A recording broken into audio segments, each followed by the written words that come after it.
What's going on, y'all? Welcome to another episode of the Speak Up Sports Podcast with Cass, Chris, and Shad. What's going on, fellas? Oh, what's going on, man? What's good, y'all? Yeah. What's good? It's a trade deadline week. Our trade deadline has come and gone. And we were treated to probably the most busy trade deadline that we've had. I think it was the second most trades that we've seen since 1990. So over 30 years that it's been like this. So obviously we'll go ahead and get started there first, but we'll also get into the recap of the week and our hot seat as well as our picks. But got to start with the trade deadline. Obviously, the two biggest trades of the day were Quinnen Williams being traded to the Dallas Cowboys, as well as Sauce Gardner being traded to the Colts. But just in terms of the trades in general, or if you guys want to speak about those, what was maybe some of y'all's favorite trades that you saw, and maybe some that you also had questions on. All right, so for me, like you said, Shy, busy trade deadline. Some of these names we kind of felt like they would be moved. Some there's a few that didn't get moved, but I'll probably let you speak on it a little more. But yeah, you got to go with the Jets. Basically trading away their team in general. Well, they're stalwarts on defense. To be able to trade away Sauce Gardner and Quinnen Williams in the same trade deadline is really, in my opinion, unheard of. That's kind of crazy to me. But obviously, I'm gonna go with the Eagles. I love to pick up of Jalen Phillips. I'm interested to see how it works with us. I know he played with Vic Fangio before, and he did well. But obviously, the biggest concern is injury wise. But I think that's just going to bolster up our D line. That's probably our weakest point outside of maybe cornerback 2 in general. But that's our weakest point. And in order to help your cornerback 2 room, you got to get a pass rush. So I think that'll help, calm that down a little bit. So I'm actually interested to see how that works, especially with him coming in, and then we got Noah Smith coming back off of IR. I just interested to see how that works. I think that'll help us out a lot. So I really like that movement. Like I said earlier, that's one of the people that we thought was gonna get moved. It was a lot of smoke behind that, but as far as who they were going to, wasn't really sure about that. But I was glad to see my team make that. Yeah. My favorite trade is probably the Rashid Shaheed trade from New Orleans to Dallas. Not to Dallas, to Seahawks. Sorry, Seattle Seahawks. My bad. I had Dallas on my other, what I didn't like. But no, Shaheed, I think unlocks a different element of this passing game, and of course, there's familiarity with Clint Kubiak. He was the offensive coordinator there, which he was snapping last year. Shaheed is one of those guys that, he has that 18, 19 yard average, but he takes the top off the defense. And that's definitely somebody, especially when you have, JSN working that short to intermediate level so well this season. And I know he got Torrey Horton too, but you don't want to put it all on him, especially with Cooper Kupp's, injuries that he's had so far this season. I just think it's unlocks another element, their offense. I think it'll definitely help their run game as well, which I know they're trying to get that going a little better. So that has to be my favorite trade, especially with where the Seahawks are. Of course, they're just handling business just all together week after week. So I'm excited to see exactly how far they go. I'm very interested. But what I didn't like was Dallas trading for. They made 2, so they got Logan Wilson and they when they got Quinnen Williams, which Quinnen Williams is a great player. We talked about it. I think most of, if not all of us, had him in the top 10 D tackles or whatever. So he's a great player. But at the same time, when you're talking about Dallas and coming off of a loss that looked like that in this NFC conference that we talked about last week, where it's hard. If you don't have 5-6 wins right now, you're gonna be like, at this point, you're struggling to try to make the playoffs. You really got to play catch up at this point. And they're sitting at 3-5-1. So for the future, sure, it could help. But again, you're going to be paying Quinnen Williams top money in the next couple of years if you want to, keep him on your squad. So I don't think you save much money going from like not paying Micah to sitting here paying Q in a couple of years. So it's a little confusing, especially like at this point in the season. I feel like they probably could have got a better deal on their first round picks after the season or into next season. But it is what it is. Jerry's gonna be Jerry, but it's a little confusing for Dallas. Yeah, like the Rashid Shaheed trade. Obviously, that was somebody that everybody was kind of talking about possibly getting traded, and along with his teammate Chris Olave, and I think most people kind of thought that wouldn't be Olave if it was going to be either of them. And there's been conversations whether he will get a contract extension with the Saints or not. Sounds like they have started those conversations. But I actually did like the Dallas trade because it's a lot of people have been talking about this season, but it's not just about this season. Number one, number two, you know, while I do understand that they are in the position that they are in, and I will definitely get into that here in a little bit, but still getting a player of Quentin Williams' caliber, an all-pro player, while not giving up either one of your first-round picks this year. Next year, obviously, leaving it up to chance with the whichever pick ends up higher between Dallas and the Packers is a little like, I don't know about that, but you're still getting an all-pro player, and if Matt Eberflus is going to be the defensive coordinator there, that happens after the season. But if he is, the D tackle position is a staple in his defense specifically. If you think back to when he was with the Colts, DeForest Buckner was the first big acquisition that they went to go get, as opposed to an edge rusher or something like that. We did mention Ezaraku last week is somebody that has kind of started to pick up a little bit. This week it was I don't know. Yeah, well, everybody, it was a little. yeah, that's true. But obviously they've already been able to extend a couple of their players after they traded Micah Parsons, and a lot of this contract stuff is more about timing as opposed to especially Dallas not having the money. It's more about timing and when how the contracts match up. So I do like it a lot for Dallas, and I really like. I mean. Nobody really talked about it, but the Jets just in general, I think, are big winners in terms of getting the 2 first-round picks from the Colts, as well as getting A.D. Mitchell, especially at a position of need. Then you're getting a second-round pick from Dallas this year, which could possibly be high, as you mentioned, and getting a first-round pick next year. So you have 5 first-round picks over the next 2 years. With that being said, last time they did have multiple first-round picks. Exactly. You got to make. I mean, they did come out with the players with Garrett Wilson, Sauce, and Jermaine Johnson, but obviously Sauce is with Indianapolis now, so it's like you got to hit on that quarterback position. So, and then obviously I think you have to question what the Colts are doing in terms of trading 2 first-round picks, as well as A.D. Mitchell, who was a second-round pick last year. I don't know. Obviously, the value is not exactly, 1-to-1 in terms of a second-round pick to what he is now. But you have to question, like, as I've mentioned before, like, if you're not certain about your quarterback position, trading a first-round pick next year, sure, maybe, because we're halfway through the season. It looks like the Colts are going to at least be in the playoffs. But trading the first-round pick next year, that's a tough one to swallow. Look, that's very tough. And I mean, Sauce Gardner's a great player, obviously a former All-Pro, but if you have questions about the quarterback, and maybe the Colts are trying to tell us, which I mean, that is basically what they're trying to tell us, is that they don't have the questions about the quarterback. I don't know about that. At this point, it's a very slippery slope in my opinion, because it's tough. And I yesterday I was a little bit more like, that's really, really bad. Today I'm a little bit more like, we are halfway through the season. You do pretty much have answers at the quarterback position, and that Kansas City Colts game is coming up very fast.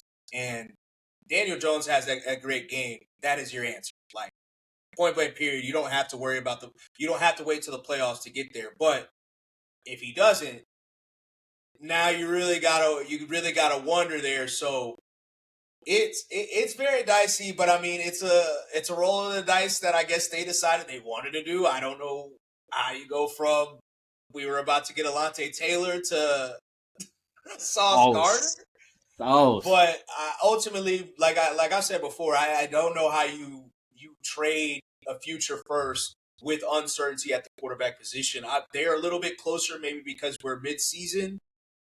It's just a tough, and then on top of that, adding A.D. Mitchell.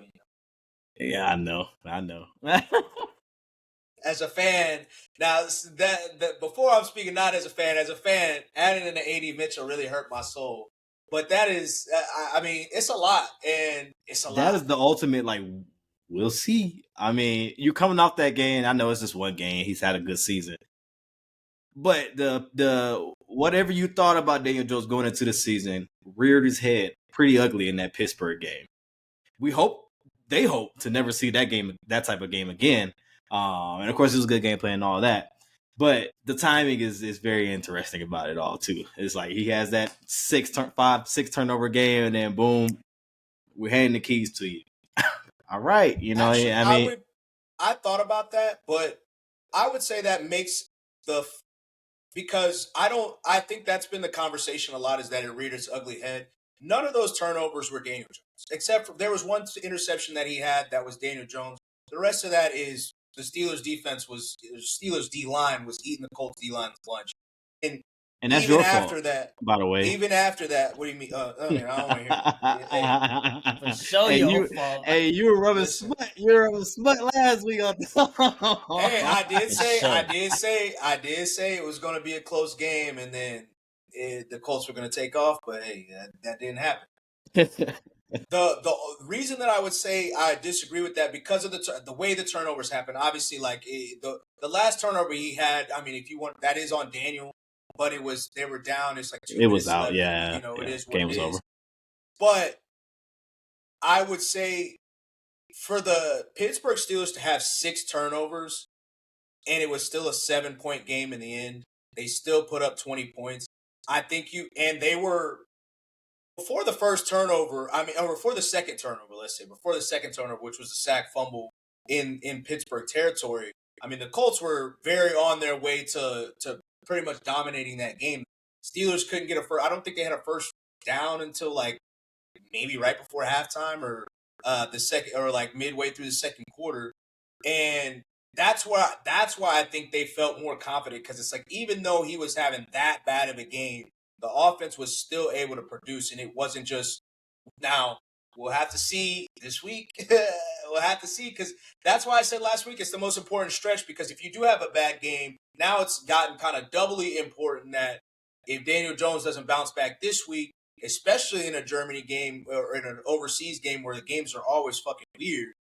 Yeah. On top of the trade that you made, it gets really, really dicey, but we'll see. We'll see. We'll see. We'll see.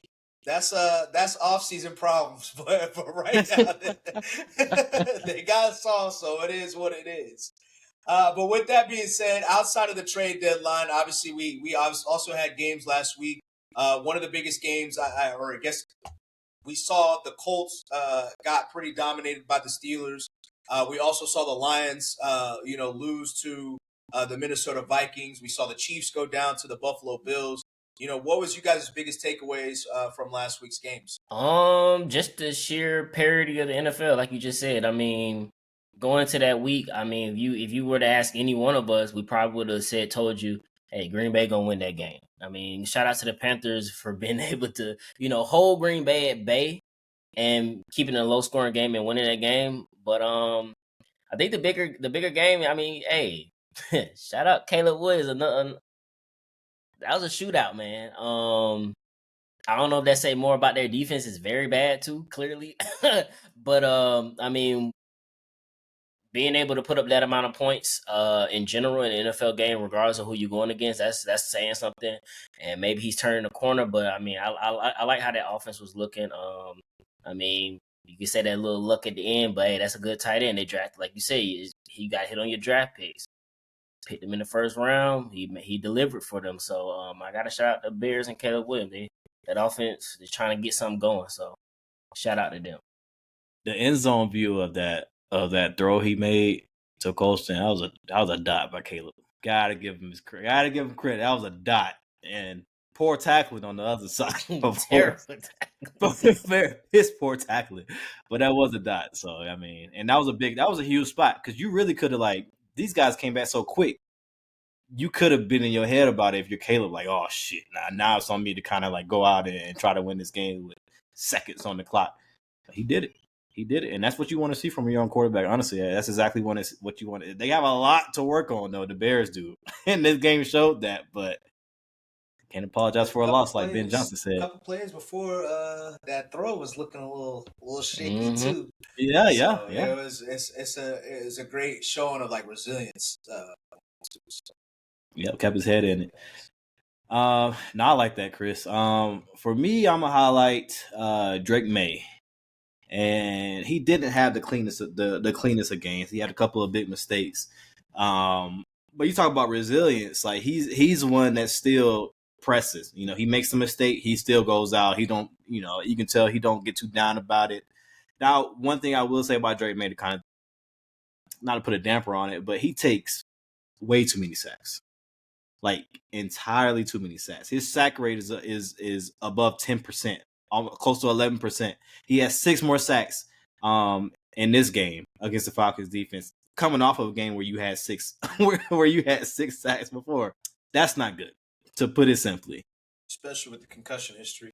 Especially with and the sacks he's taking. It's not and what keeps them going is the sacks he takes are most of the time, at least half of them, around 1 to 5 yards. He's not taking these 13-yard sacks and shit that we saw from Caleb last year when he was taking a lot of sacks. But he's taking, the number-wise, he's taking the same, he's on the pace that Caleb was when he was taking all those bad sacks last year. And that's not conducive to where they want to go to. And this is something that you're going to see pop up, especially when, and it looks like a playoff team, especially when you get down in late season, you just get to the playoffs, and he's still taking, and all of it is not offensive line either. Is him drifting a little bit, drifting into the rush, and then he gets caught and try to escape. That's why I noticed a lot in this game. But that's something to work on for Drake May. But I mean, he's looking as good as advertised so far. So I'm excited to see his development going forward. But it was a good Sunday of football. I mean, it was a bad Sunday for if you're watching that Broncos Texas game, which, I picked Houston to win. They were on track to win that game, but Bo Nix, they're gonna find a way. And sure enough, they did. It wasn't the cleanest game from Bo. Then he had an interception in this one as well. But it's only so much you can say when the team is 7-2 at this point, and they just keep winning. And me, I'm a hater, but I also see, wins, you're winning. So it's only so much I could try to pull away from that. But it is what it. You're making it happen. It is what it is until it ain't, and when it ain't, I'm a hater. Hey, I mean, it is what it is. But I mean, you also the thing about that Houston game is that they were tracking to win, and now CJ, I mean, he's already been ruled out this week going against in another division game against the Jacksonville Jaguars, and they lost against Jacksonville earlier this season already. So, that kind of it kind of, I don't want to say puts an end to their season, but if they lose, I mean, it basically puts an end to their season. So, I mean, that was definitely an important game on both sides. And then obviously the Kansas City game, to go back to the Sauce Gardner trade, you got to look at it as well. Nobody wants to talk about it in the media, but look, if you're the Colts, if you're the Bills, and like I've been saying about the Bills, the Ravens, all these teams in the AFC, you have to take advantage of this opportunity right now. And right now, with the Bills beating the Kansas City Chiefs, and that wasn't something that I thought was going to happen, you look up, Kansas City is the team that's the first team out right now of the playoff picture. And the 3 teams in the wild card are Jacksonville, the Chargers, and Buffalo, the 3 teams that have already beaten them. So if you are the Colts, you're looking at that hey, shit. Look, I think we match up with everybody else. The Patriots are an unknown. Jacksonville's division, so it is what it is. The Steelers, we got the absolute worst game that we gonna get. So like that Kansas City game, I think changes a lot, and I think that it sounds like Buffalo was trying to be aggressive in this trade deadline. We're trying to get maybe Trey Hendrickson. There was rumors about Debo Samuel as well. There's rumors about Chris Olave as well. So it sounds like Buffalo. I don't know about that, but it sounds like they were trying to be aggressive. But I mean, they gotta see they have to seize this opportunity, whether it's Buffalo, any of these teams in the AFC right now, because like I said, we could be 3 weeks from now, we could be having a conversation where the Chiefs have lost back-to-back games against the Broncos and the Colts, and their season is over. I know people want to give Kansas City the benefit of the doubt because they're Kansas City, but they're not winning out. Like, there's a lot of people right now that think they're just going to win out from now. They're not winning out. Like, we can put that to bed. Like, they're not a good enough team to just say they're just about to win out. Calm that down right quick. With all due respect. With all due respect. But, if they do lose those 2 games, I got you. I picked up what you was putting down. Little teaser. But if they do lose the next 2 games, they're really not. You really can't say that they're going to win out. Like, so, that was a very, very important game on both sides. And I know I came at Buffalo earlier a couple weeks back, and they were on my hot seat, but a lot of the guys showed up. Like, and also speaking of Keon Coleman, because he was on the hot seat as well. Obviously, Steve Smith came at his neck. Xavier Worthy, Chris got you on the hot seat this week, but you might need to be on the hot seat because it's, as much talk as we want to say about Keon Coleman, like, you've had a couple moments, but it's looking like you just run straight, man. Like, I don't know. It doesn't look like the guy that's the first rounder. Yeah, that's a first rounder. And the reason that I thought that Xavier Worthy was going to be a really good player is because he came into college as a true freshman at Texas, and they ran their entire offense through him, basically. And he was actually like a receiver. Right now, it's not looking like he is much more than a gadget guy, or at least that's not how Kansas City uses him. So some questions might need to start coming. What's y'all take on the Jaden Daniels leaving him in the game? I mean, that's tough. And not only Jaden Daniels, but we have to speak about Marshawn Lattimore also tore his ACL in that game. So Marshawn is out and Jaden is out indefinitely. But it's football, so I mean, at the end of the day, like, it is what it is. But like, why risk it? Why risk it with a guy that you were already being super cautious with over the past couple of weeks with his other injuries? Like, why not be super cautious in a blowout game where you can't get anything going and you're also missing some key weapons? So I don't know. It's tough. No. I mean, it's tough. That's the biggest thing. I think, Shad. Like, I understand people are telling them, if football players, you can't protect from injuries or whatnot. But like you said, Shad, like, he's already been injured more than once this year. Not to mention last year. So, like, if that's the case, like, you're not coming back, man, take him out. Just take him out. That's your future. That's the franchise right there. And at this point, you're not building nothing. I'm sorry. This whole team gonna have to be restructured. So I don't know what you mean by you could be building towards anything. Like, you can't build towards nothing with that team at this point. So I would have took him out. But and Terry, he better be glad he got that contract when he did. It's a lot of questions for this Commanders team, man. I'm with you on that. Like, it is football, shot, but and I said it in the group chat, and I said take him out the game. As soon as he got sacked, when he got sacked one time, they slung him down, and I was like, that's when I was like, okay, just take him out the game. And that was right before the fourth quarter started. The guy is fragile. It is what it is, and I know it's a freak injury right here, but at the same time, you're just getting him back, and you have the Lions on tap next week. This game is over. You know what I mean? If you want to be competitive at all in that game, I feel like you had to take him out. And I know it's the thing about, like, the reps. He's been out for so long, so he's trying to get the reps with the offense, get a little groove going, get some momentum. And Dan Quinn, to his credit, he came out and said, that's 100% on me. basically he said he should have taken him out. Now the season's over. You know what I mean? And we talked about this being a lost season. Anyway. We talked about this being a lost season the last, I feel like, 3 weeks now. But now it's officially like this is a wrap. So now it's and it sucks for Commanders fan. It sucks for Commanders fan coming off an NFC Championship appearance to have a season like that. Hey, a lot of us are crazy though, Chris. I think that I don't necessarily feel bad because at the end of the day, you kind of have to I get it if you're a kid or something, but you can't. You gotta be paying attention. Like you gotta understand as a fan. I'm just speaking as a fan. Like you gotta be paying attention. Like I understand disappointment, but at the end of the day, we won we won like 5 games on the last play of the game last year. Like we won on a Hail Mary. Like you gotta understand. Like there's a possibility. Like it's not a guarantee. We're just like Nolan Smith said, like progress isn't always linear. Like it ebbs and flows. So like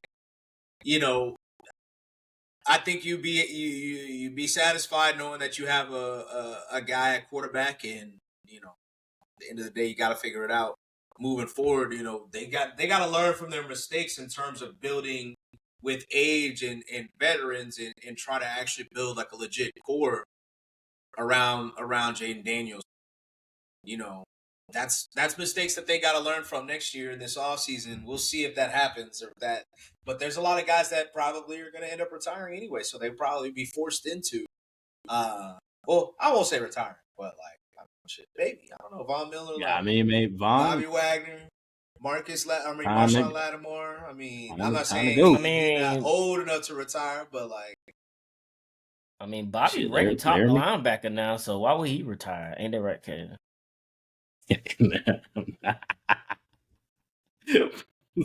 Before we get into the hot seat, we got to talk about a guy that I guess has basically been put on the hot seat. But Jacoby Brissett has officially been named the starter for the Arizona Cardinals, and they're kind of trying to talk around it and work around it and say that it's maybe they're acting like it's temporary, but he's definitely the starter at least for the foreseeable future.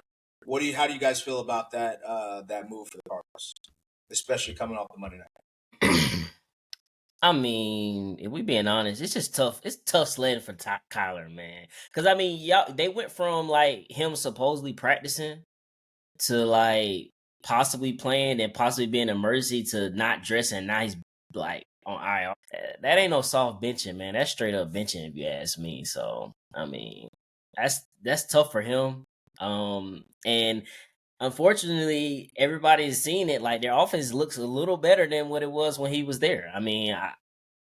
It's seeming like all the veteran guys, are coming back and showing the young guys like how to play quarterback. That's what it looked like to me.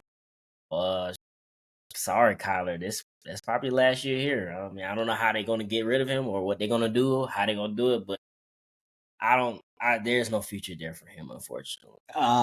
Yeah, they are playing that little injury card, and some of it you got to take with a grain of salt because everybody has their best performances against the Dallas Cowboys, literally, except for Jaden Daniels this season. I feel like he's the only quarterback that didn't snap against, literally, out of all 8-9 games, he's the only quarterback that didn't snap and have one of their best games of the season. So you got to take it with a grain of salt, but the offense did flow better. Marvin Harrison definitely got more involved. Obviously, he had the most catches that he's had in the game. With Jacoby back there at quarterback, I don't think it's sustainable. I will say that. I do like Jacoby Brissett, but we know who Jacoby Brissett is at this point. So it does raise a lot of questions. When you start thinking about how the offense should be ran, and I don't necessarily know if it's over for Kyler there yet. I'm not gonna go that far to say that yet, because it's very well possible Jacoby comes out and has 2 bad games, and then we're looking at when Kyler getting back, and you kind of just move forward. So this is definitely something to monitor over the next couple of weeks. But for now, I think the decision is smart to play the injury card and stay course, and see what Jacoby can do. Yeah, that's pretty much all I got to say about that one.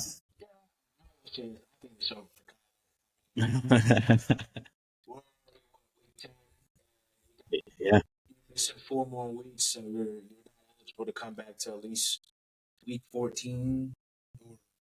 So put you in for the last 3 games when they knowing that they're probably going to move you. You know, Ben Albright on Twitter has been a guy that it seems to be pretty at least plugged in with the NFL as a whole, but definitely with the Cardinals, has been saying that Gannon was going to be there next year, but they would probably have a new quarterback, and that was back before the season. So it's clear that that's something that has been, maybe brewing for a little minute. And then on top of that, there was a lot of there's been a lot of people floating that, hey, keep in mind that the Jets might not use their first round picks on a young quarterback. So I think there's like already some workings there where people are trying to put 2 and 2 together with Kyler ending up in New York. And even if it's not New York, I just don't see that his future is going to be with that, especially if Gannon is going to be there next year. I mean, it already, he tried to protect him as much as possible Monday night itself, but I mean, coming out the very next day and saying, hey, yeah, Jacoby's our starter and he would be our starter this week no matter what, even if Kyler was healthy, just because of how I like the offense running.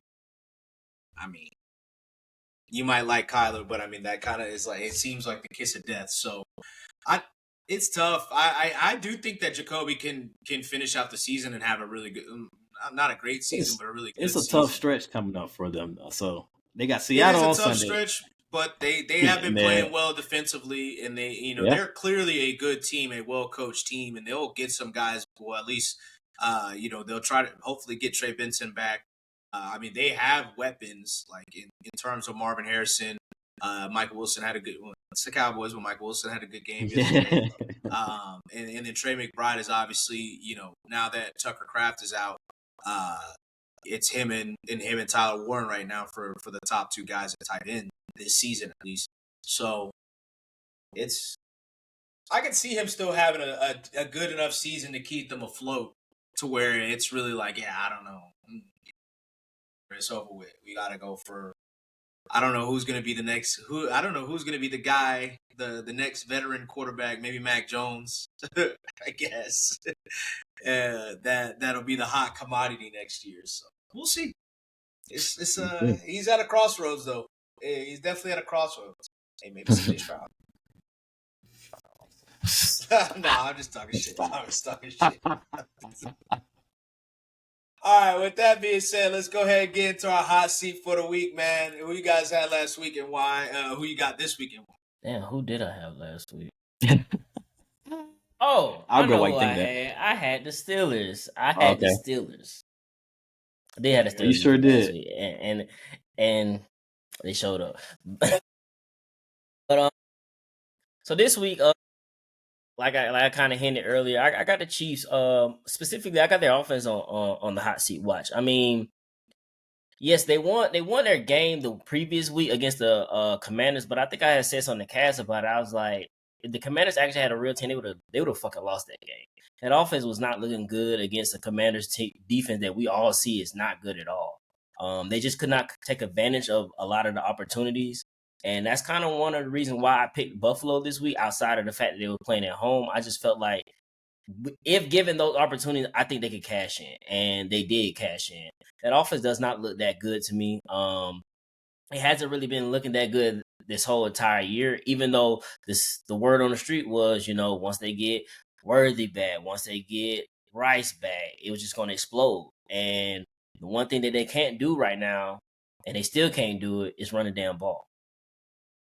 And in my opinion, until they can run the ball, that offense is not going to function well. They got a bye week this week. They got some soul searching to do, because coming out of the bye, they got the best team in the division at this point. Whether we like it or not, they got Denver. They got to play them twice. Now, not only that, like you said, Shai, right after Denver, they got to play the Colts, who's been at this point by far the best team in that conference. Tough stretch. You really got to go 2-0. We being honest. You can't split that. You really have to go 2-0 at that point to even get back into the race as far as getting in the playoff. I ain't even talking about the division, because I kind of think it's sold up right now. I don't think they can win it, but Never say never. But to get in the playoff, they have to win both of those games. There's no chance they get in the playoff even if they split it. So I got a bye week. Do some soul searching, figure something out, but that offense got to get right because the defense is not terrible. I mean, you could say they good, middle of the pack to good. You might not say they're great, but they do enough to get stops in every game. It's just that offense do a lot to do wrong and fuck up the game. So, Chiefs, Andy Reid, Pat Mahomes, you the man. But you on the hot seat. You gotta figure some shit out. I like it. Last week I had Matt Eberflus on the hot seat, and they couldn't stop. Bro. The Cardinals and Jacoby Brissett in the offense did whatever they wanted to do. They run the run for 10 yards a pop. They did it. They were running the same concepts over and over. In the beginning of that game, Marvin Harrison was running that same comeback route, killing them over and over again. You got your cornerback tripping over his own 2 feet, doing somersaults and backflips in the end zone, while Marv just not a good look. Not a good look for that defense. We'll see if they can bounce back. But this week, though, Jordan Love coming to the office. You were throwing up some bullshit last week. And, I mean, honestly, that game should not have been as close as it was.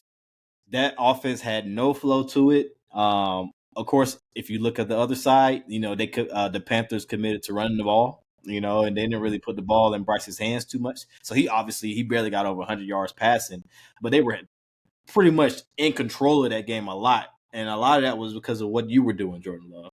You weren't taking care of the ball.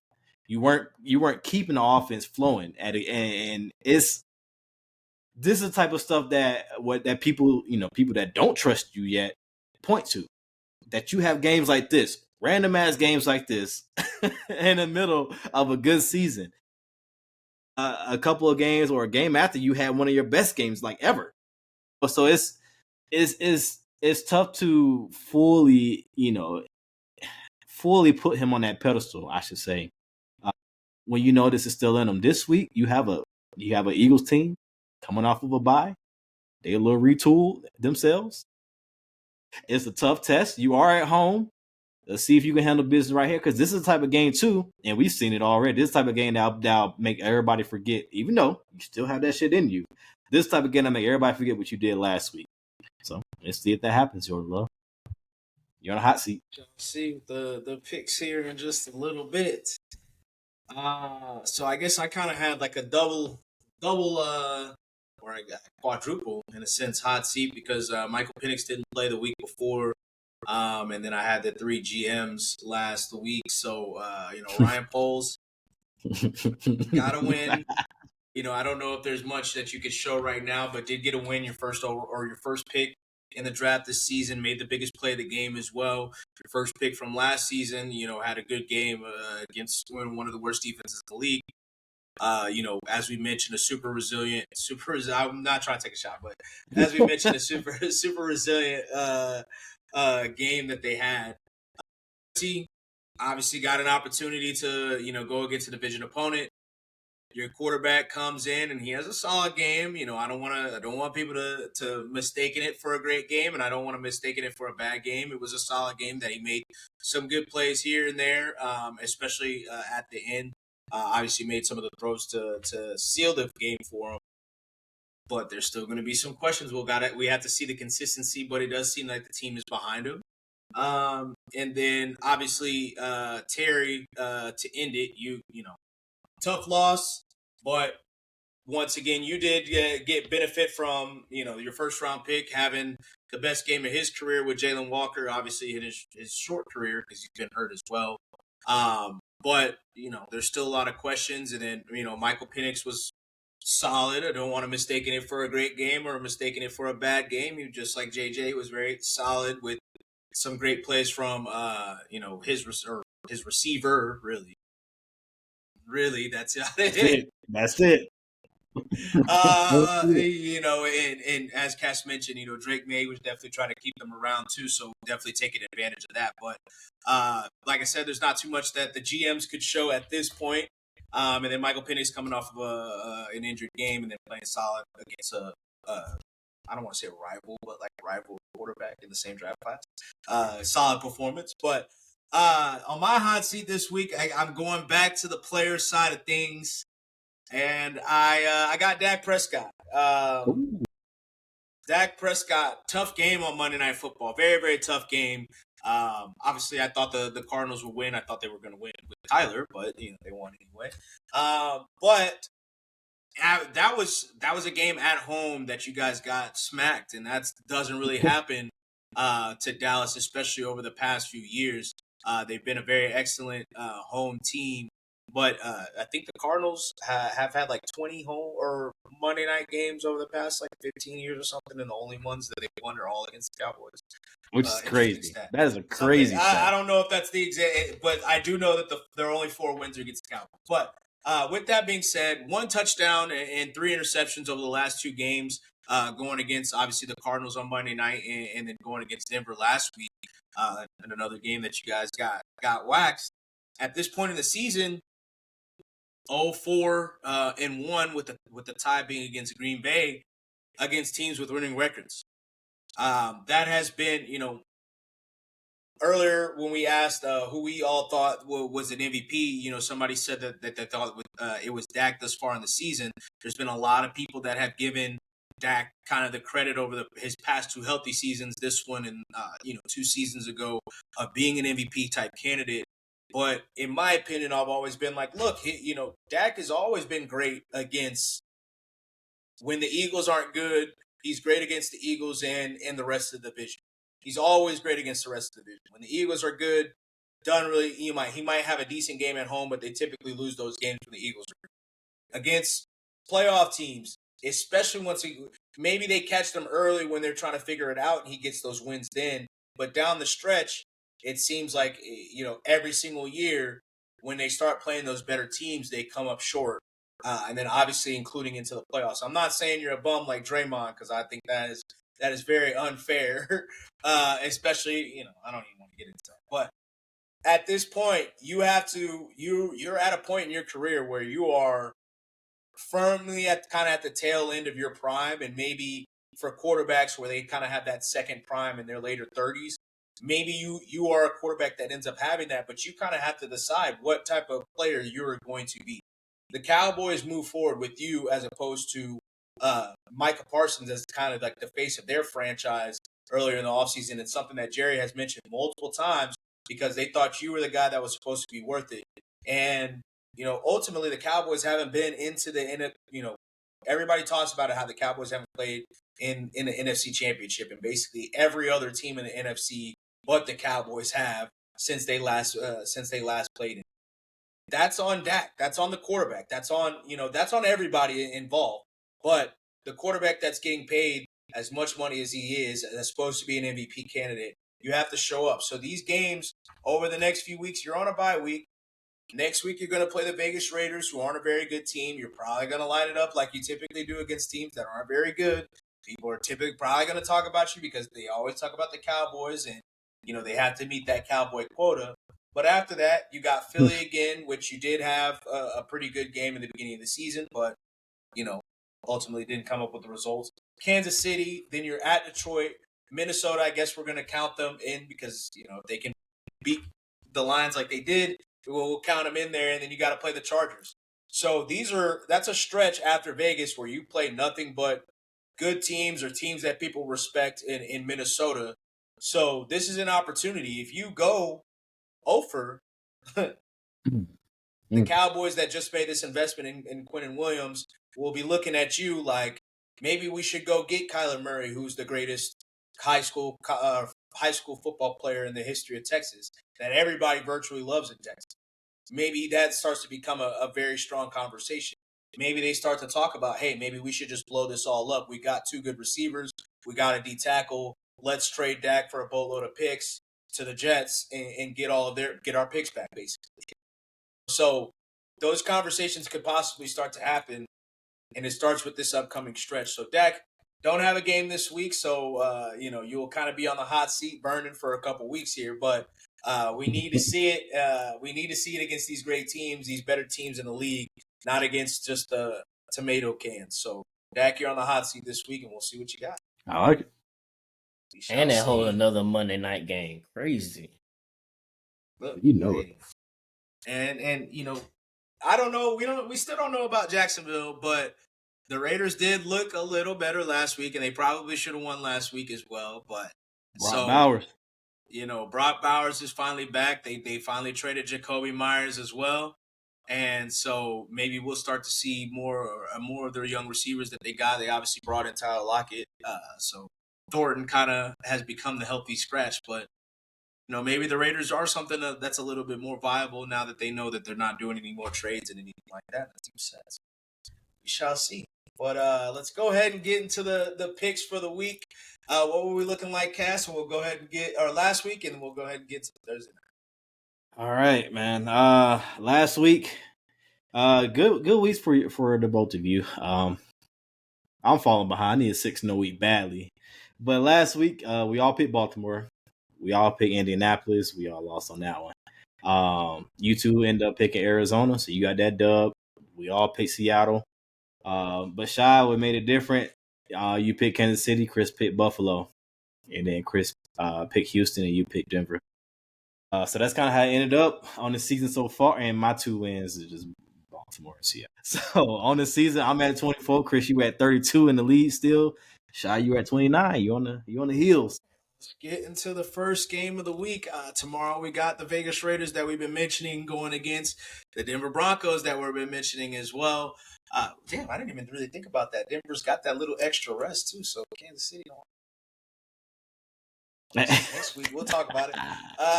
Who you guys got this week? Raiders versus Broncos. Denver this week. At this point, I can't really count them out no more. They should have lost last week. I mean, like you said, Shad, the Raiders look better against the Jacksonville Jaguars, but at this point, what are the Jacksonville Jaguars? We don't really know right now.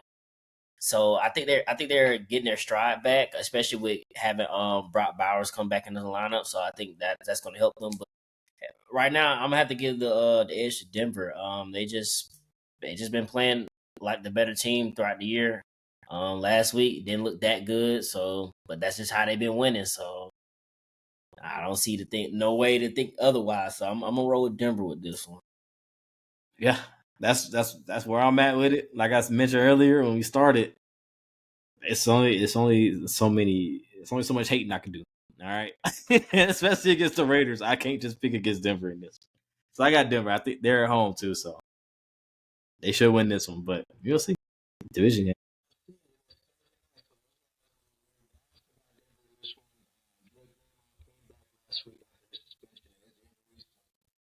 I think they'll be able to, between him and Hooper, they'll be able to bottle up Brock Bowers a little bit. And we'll see maybe if they use some of the corners on him as well and kind of mix it up. I do think that it'll be a good, I don't want to say high scoring game, but maybe like a 27-24 game. I do think that the Raiders will put up points this weekend. I think we finally see the Denver offense look competent for an entire game as opposed to just little stretches here and there. So I got Denver in this one as well at home. Getting into we're back going overseas. We got the Falcons going against the Colts. I guess it's kind of like the Colts are at home technically, so but it's a Germany game. Got the Falcons going against the Colts. Who you guys got this weekend? Like you said, international game, so you could kind of take all the crowd and just who at home away from it, just about team versus team. Right now, even though Indianapolis had a bad game last week, they still have been looking like the better team in general versus in general as far as between them and the Falcons. So I'm gonna roll with Indianapolis. I think it's gonna be a close game. Ironically, I think it will be close, but I still think Indianapolis end up pulling it out at the end, getting the win at the end. It's crazy. Nah, I fixed that. I fixed it. This is a bad matchup for Atlanta, and with the Falcons being so game script dependent, when they're behind in games, it's tough, and that's why this game on the last Sunday against the Patriots was kind of I want to say a revelation, but it was way different than how they look. Because usually when they're behind, and that's part of that is because the Patriots' run game is just not there, to be honest. But when they're behind in games and they're playing back against the wall and they're just and the other team is just running it, it's tough for them. And you're going against what has been the best back in the league this season. It's going to be very tough, especially if you fall behind by a touchdown or two early on in this game. And I think that's how the game script goes in this one. You know what? I'm gonna pick Atlanta. I can't do it, Shot. I can't do it. But it is game script dependent though, so you can't fall behind 2 touchdowns or this shit is over. So you got to score early, and try to keep pace. That's how they win this game. Score early. I'm rocking with the Colts in this one. I don't think the Falcons have enough offensively or defensively at this point, or really to keep up. And I don't think that they'll be able to replicate 6 turnovers. And even if they do, I don't think the Colts will struggle as much. And also the Colts are getting healthy. Falcons, it seems like they can't get healthy. Every time that they appear to be healthy, it seems like somebody's out. I think they'll be missing probably half of their offensive line this week. And 3 out of 5. Latu is picking up, surprising. So I think DeForest Buckner and Liatu have a good game, and Sauce gets a pick in his first game in Indianapolis, or I guess not Indianapolis, but playing for Indianapolis. Sauce. So I got the Colts winning, and probably that. Getting into the next game, this is an interesting one. We obviously got the Patriots coming off of a I don't even know if I want to say a big time win, but a decent win last week because they tried to give it away and probably should have lost. But going against Tampa, coming off of a bye week, who you guys got this week and why? Yeah, very interesting game. But, for the reasons that Cash mentioned earlier, Drake takes a lot of sacks. And I know Ty Bowles is going to blitz the fuck out of him. Like, he's just not going to give a fuck. That's what they're calling card on defense, and they do have some good pass rushers over there. So I think they're going to get to Drake a couple of times, probably cause a turnover. Baker, he had a bad game. I think was it last time he played, or before when they played the Lions. But, this team goes as he goes. So I think he's going to have a solid game coming off a bye, and Tampa Bay at home. So I'm going to rock with Tampa Bay on this one. I'm also going to rock with Tampa Bay on this one. I think this is a big game for Jacob Parrish. Throw it out there. This is the nickel cornerback primarily for Tampa Bay, and he will get the assignment of Pop Douglas most of the time this game, and they do move Stephon around a little bit. But with all that blitzing that they do in Tampa Bay, there will be opportunities for one-on-one matchups, and I think he makes a big play in this one. That really turns the game, and I think Tampa Bay coming off this bye week helps too. They're a little more healthy. Obviously, we saw today that they still might not have Bucky back. Probably won't have Chris Godwin back. So they're still kind of, struggling without their playmakers, struggling to have their playmakers on the field, but not necessarily struggling overall as a team. But I think they took the bye week to kind of, rearrange that and try to get a good plan going. So I got Tampa Bay in this one at home. I also got Tampa Bay in this one for the simple fact that the Patriots are probably itching to lose one here and there. They're not just about to go. Maybe they are, but I just don't think that they're just going to win out. They got to lose eventually. And Tampa coming off of a bye where, we just kind of watched the Falcons. I don't want to say it was a good game back and forth. And like I said, we saw Jalen Walker kind of have a really good game against them. Right now, that between Drake, the offensive line is fine, but Drake has still, like you said, take some bad sacks, and I think that we see that a lot this week. And they get beat pretty handily by the Bucs. Rematch of a prior game that was on prime time. The Rams going against San Fran at home. Who you guys got this week and why? Oh yeah, rematch. But I gotta roll with San Francisco. I just think they got their number. San Francisco have been dealing with a lot of injuries, but when it comes to division games, you kind of throw that out the window a little bit. But Kyle Shanahan seemed to have Sean McVay's number. I think that defense step up again. And although I will say Matthew Stafford has been on a heater, so but he's been playing some ass teams too. So let's say that too. But I'm still gonna rock with San Francisco. Hey, New Orleans ass. But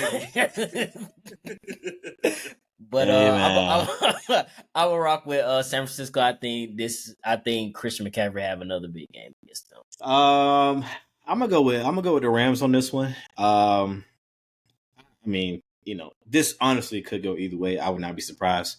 But if I gotta pick one, I gotta go with the Rams. I think Mac Jones has had his on week, his off week.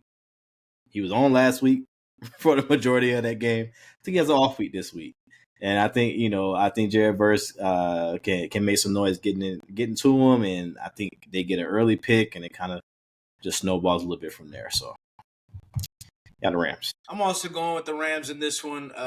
Just the Mac Jones thing. I just can't believe in. I'm sorry. Like, it's just. He whooped their ass earlier, bro. I hear you, and he did, and in the first half, and it slowed down tremendously in the second half. And I just don't think they're gonna get caught off guard this week. Obviously, not coming off a short week, and then it's a division game. They know each other, and they are just too beat up. Even with the new acquisitions, I just don't think they're gonna sweep the Rams. Even though I thought the Rams were gonna be asses. We'll see. But getting into Sunday Night Football, Pittsburgh coming off of a big win, big bounce back performance for the defense, going against the Los Angeles Chargers, who were looking a little shaky last week, but they came out with the win. Who you guys got this week and why? Yeah, they did get the dub last week, and so did Pittsburgh. I'm not gonna say Pittsburgh defense is all the way back. I still got to see what they look like for the rest of the year. But I will say with the Chargers, don't have both of their starting tackles. I think this is a game that Pittsburgh get after them. I think we see another good game by T.J. Watt and Alex Highsmith, and I think Pittsburgh end up getting this win. I'm going with Pittsburgh. Yeah, I'm still not too sold on Pittsburgh. I know. I mean, we talked about that game a little bit, but a lot of things did go their way in that game. Of course, you had to think the mistake that happened on I think it was a punt return or whatever. That just, by Josh Downs. That's cool. It was just goofy. You have just goofy. You have the guy jump up. I don't know, was it Highsmith or somebody jump up? Peyton Wilson. Peyton Wilson bats the ball down right into Jack Sawyer's hand. I mean, like right into it. He didn't even have to try to catch it. He just tucked it. It like literally just went straight. Like that type of stuff. It's like, all right, you just got on your side this game, and I don't think that happens again. If it does, we need to really have a talk about this Chargers team. While they've been winning a little bit, it has been a little ugly. And if we see a game like that, we'll see. I don't want to jump there yet, but the Chargers do need this win. I picked them out. Yeah, and on the opposite side, the fact that their defense was doing so well, it kind of hid how bad their offense, because speaking on Pittsburgh, we were talking so much about how a lot of people, at least the national media, is talking about how the Colts needed these corners, needed this, that, and the third defensively. The Pittsburgh, like I said earlier, Pittsburgh couldn't get a first down. I want to say it was like right before halftime that they got their first down, or maybe like midway through the second quarter.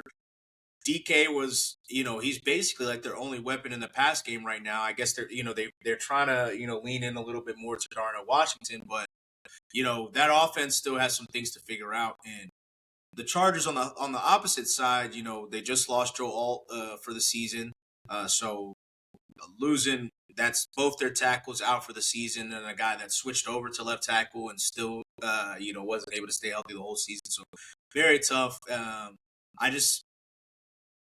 I got to go with the Chargers in this one. Basically, the Steelers' two really, really good wins, both over the Colts and the Patriots, were the two top teams in the conference right now, came with those, because the Patriots also had like 4 or 5 turnovers in that game as well. I don't know if they're able to replicate 5. Like, they probably lose both those games if they have 3. If they have 4, maybe even 4, but like 5, 6 turnovers I don't know if they're able to replicate that. So I still think they have a lot of questions on that. So I'm going with the Chargers. But getting into the last game of the week, we're all featured here. Here we go, Ham. Philly going against the Green Bay Packers on Monday Night Football. Who you guys got this week? So this is the start of our season right here, man. We got Green Bay, then we got obviously Detroit right after. So we got to start off strong, coming off a bye week. Obviously I'm going with the Eagles. I think the biggest difference in this game is Green Bay's without Tucker Craft. That is a huge blow to them. That's probably their best weapon in general. Their receiver, they're okay. Romeo Dobbs, he's pretty good, but they're missing obviously Jaden Reed and Christian Watson. I mean, he's here and there, hit or miss to me. So I think that's the biggest difference in the game, and I think the Eagles gonna come out and make a statement. We're gonna get this win. So I got the Eagles. This is a tough one for me to pick. I put Jordan Love on the hot seat, but I gotta go with the Eagles in this one. I do want to see a better game from Jordan Love. I really do. Because it's one of those things, like I said earlier, I'm trying to buy into Jordan Love. I really am. But he still has those times where it's like, what are you doing? What are you doing, dude? And Philly coming off a bye, maybe some people's head got better, head got right. You're past the trade deadline. So this is your squad. See, that was a little bit of a reach there. But this is your squad. This is who you got for the rest of the season, AJ. Let's lock in, and make this run. Try to repeat. Nah, I'm just joking, Chris. But I got Philly. I got Philly at home. Yeah, this will be an interesting one because, like you said, Philly coming off of a bye week, and I don't know if they've lost any games coming off of a bye. Nick Sirianni's undefeated after a bye. Yeah, so I think they lose their first game this week. I got the Packers. I think they had to keep pace here. And a bounce back, and I think Micah Parsons is going to have a big game, truly big game, when we see both sides that they finally have a complete game. I think the Eagles, from them, we actually see a really good game offensively, and it just comes down to a last second field goal by the Packers. So I think we get it. We conclude the week with a really good game, but I'm going with the home team in this one, Green Bay by the place. Can't be mad at that. We shall see.